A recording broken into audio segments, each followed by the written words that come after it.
put two and two together. Like, well, obviously, my mom died, and I witnessed the murder of my mom, so that's a big thing. Yeah. And it was just like I was finally addressing it then. Yeah. But initially, I didn't. So I think that's what they call it, complicated bereavement.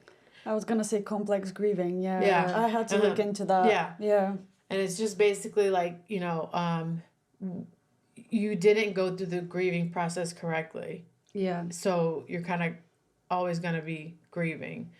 But the goal is to, like, one day, be able to, like, talk about her without crying. You know what I mean? Like, Yeah. like celebrate her life. But, I'm still working on that. Yeah. I was like, I'm not there. Yeah. I just cried. Right.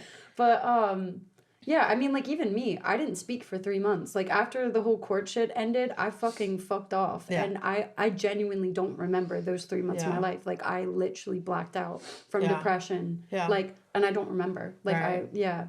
So, like, I had nightmares for years after that.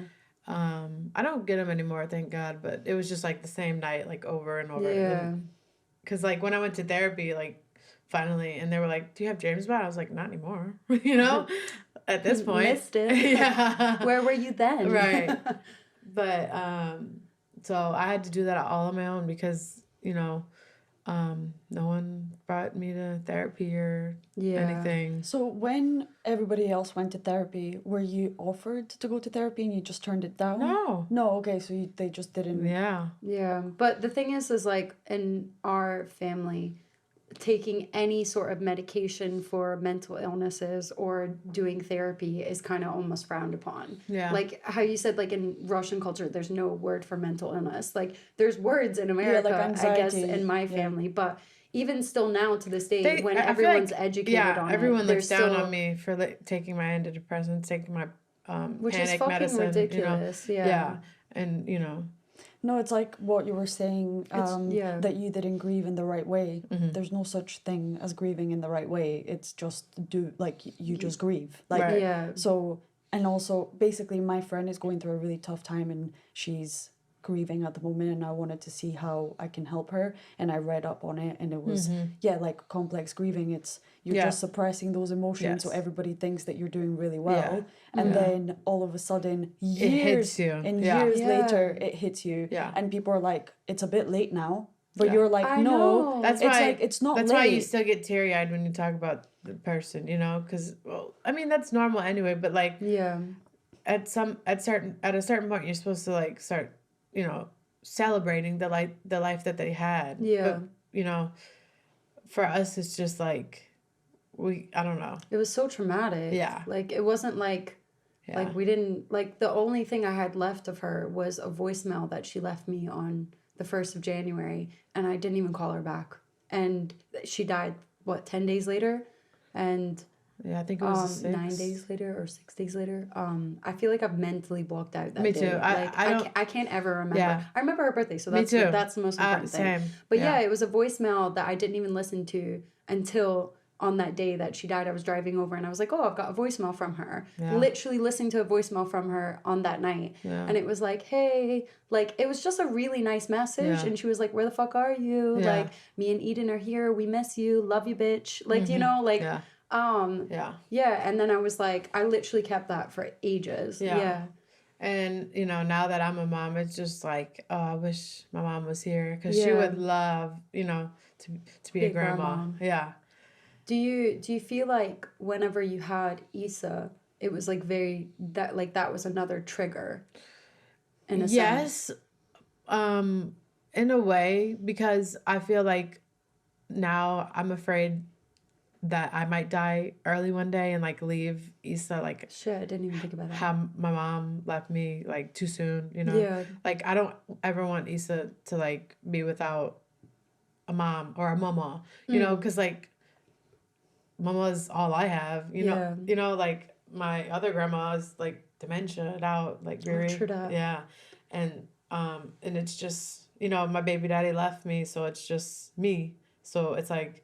I just want to, it's like, I don't want to die because I don't want her to go through what I had to go through, but like with less. Cause I know what you mean. Yeah, because Mama's getting old. No, exactly. She's not. But for real, because like, she has a great grandma, but she doesn't have a grandma. Yeah. You know, so I just feel like I have to be like super mom sometimes, but yeah. I mean that's how it is when you're a single mom anyway. But you know, yeah. Yeah. Damn, you're so strong. You are. Oh, thanks. Super strong. Thanks. Yeah. I think we should also talk about, because I didn't know there was a difference between like anxiety and then having a panic disorder, which is what you've been is it proper diagnosis? Yeah. Yeah. So yeah, do you mind just I've been diagnosed with No, and I was also gonna add, how did it start as well? Because again, my friend is going through something like that, and she had her first panic attack, and it's happened after she lost her dog, but her dog was like her little daughter, you know. Yeah, like I've been through something. I almost lost my dog, and I feel that. Well, I've been diagnosed with, ever since I've been going to the doctor, I've been diagnosed with depression, anxiety, but anxiety is so severe that it doesn't really, I don't have anxiety. It just jumps straight to panic. So they call it panic disorder. And then I have PTSD, obviously. And I have ADHD. And I never was diagnosed with any of these things when I was younger. You know what I mean? But I'm still working on coping with anxiety. I take my meds, but I mean, this past summer, I went to the psych ward. Like, I wanted to kill myself. Like, my depression and anxiety were so bad. Like, I just really wanted to kill myself. And so, I didn't want to do that to my daughter. And so as soon as I had that thought, I just like drove myself to I barely even like remember driving myself, but I was just like, I wasn't eating, I wasn't sleeping. It was just like the anxiety taking over. And it was like that for a week. Like, I hadn't slept. Oh my God. Yeah. And so it was like 1 a.m, and I just told Mama, I was like, I need to go to the hospital. Like, I think I'm going to kill myself. And she was like, do you want me to come? And I was like, just stay with the kids, please. And so when you say that at a hospital, like, you're having suicidal thoughts, they have to admit you for 3 days. So for 72 hours, they have to put you on hold. Yeah. And so basically, they took me, I was taking ADHD medicine, and that was kind of like making my anxiety worse. Cause they had me on such a high dose of whatever, like speed, cause ADHD medicine is like speed. And so they took me off of that, and I'm just on my regular antidepressants and my regular, like, anxiety medicine, just like as needed, you know? Yeah. And, that helped a lot. And just going there made me realize, like, how bad I don't ever want to go there again, So I really learned a lot, and it was just like, because you didn't know that they were going to hold you. No. I thought they were like what? Yeah. Walk us through the hospital. It wasn't. No, I'm just kidding. It wasn't like crazy people. Like, a lot of people were like coming down off of like heroin. Shit. And some people were suicidal. Some people were just like I made some friends in there actually, and they were like, I just told them it obviously wasn't their first time there. They said I was having very bad anxiety. And I was like, oh, I should have said that, huh? Because, like, I had, like everybody had, no. We could get these pencils, but, like, those flexible ones? Yeah, It was, like, everything was, like, childproof, But they gave me a freaking red colored pencil, and I was like, oh, I guess y'all know what I'm here for, And so, but I had my own room, but it was so fucking boring because we couldn't have phones. There was only one TV, and it was in like the where we eat at, and like that was only 3 times a day. And like when I first got there, like I still wasn't eating because I was just like out of it, Yeah. And they were like, but when I started taking my medicine, they were like, you need to eat, because like I was like, I feel like I'm having a heart attack, and they were like, did you eat? And I was like, oh yeah, forgot. And but it was fine. I mean, the first day, I was freaking out because they were like, we're taking you for 3 days. And so I was freaking out. I was like, no, I want to go back home. I changed my mind, you know? I promise I won't cut myself. Right. I swear, I was just kidding. And they're like, no, you have to, you know? And I'm like going off, like freaking out. And so they gave me like a shot, like, in your butt. Yeah. And it was just, I'm guessing a cocktail of benzos and probably ketamine. I don't know, whatever to knock me out, because I was out. Like, I don't remember anything after that. Like, because they had to drive me to the nearest, like, psych, which was, like, in St. Charles. So it was like at least an hour outside of New Orleans. Like, the closest person to that hospital was my brother. And he was even an hour and a half away from them. Yeah, Nigel. And so like I get there and I must have been cutting up, but I don't remember because they gave me all these drugs that like, and so I was like freaking out, crying. So the whole next day I'm like passed out because like whatever they gave me, I was just passed out. So I missed like a whole day of like that I could have been talking to the doctor to get my meds straight. Yeah. And but I just like stayed in bed all day. And the next day, you know, I was like, no, and that night when I was like finally a little bit clear from whatever they gave me, I called Mama and I was just crying. I was like, I'm so sorry. Like, I don't want to be here. And she was like, she was crying. She was like, it's okay. Just do what you have to do. Yeah. And, but, you know, it really wasn't that bad, especially towards the end. Like, I mean, it was like 3 meals a day. And we had snacks. Can I get one more day here? I know. And I made friends at that point, you know? Yeah. So, like, you know, we were just... It wasn't the worst. And we all had our own rooms. Yeah. So, like, and it was just boring. That's all. Like, especially my last day, it was like a Sunday. And the weekends are like the slow days. Because they have group meetings during the week.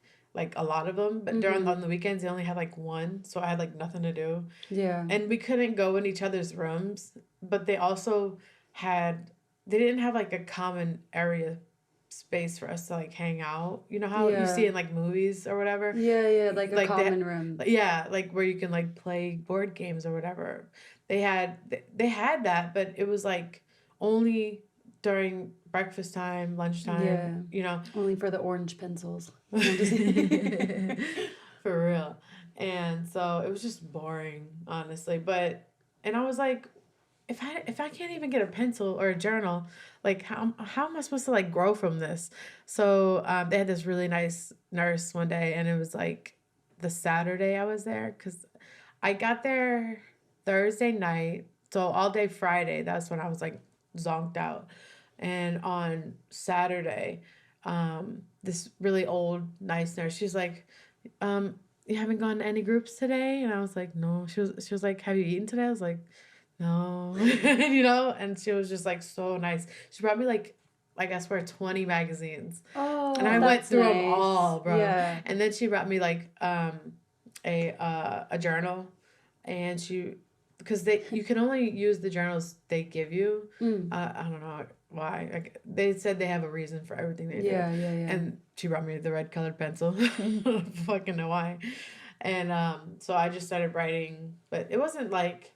It was more like what I want to do when I get home. Like, I want to have a better schedule. I want to show gratitude to things, you know, and kind of like this thing I learned in there. It was like the triple P's. It was like, if it doesn't bring you peace, prosperity, or something. Penetration. Or like profit. I don't know. Profit.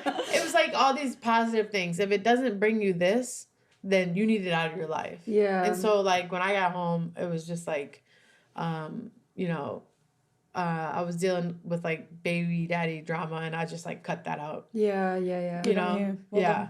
Because it was just childish. And I was like, I have a child. Like, I can't afford to be childish. You know what I mean? So I just cut that out, and I was like, you know, if you don't want to be in it, don't be in it. I'm not gonna force you. You know, I can do it. Like I decided to have her, like, without you. So yeah, I got this. Right, Yeah, exactly. we got this. Right, our family got this. Right. Yeah. And yeah. Nuts. No, I remember Mama, I was literally, it was so dramatic. Like, I was walking, I got off the bus, didn't take me all the way to Portobello, so you know that big junction.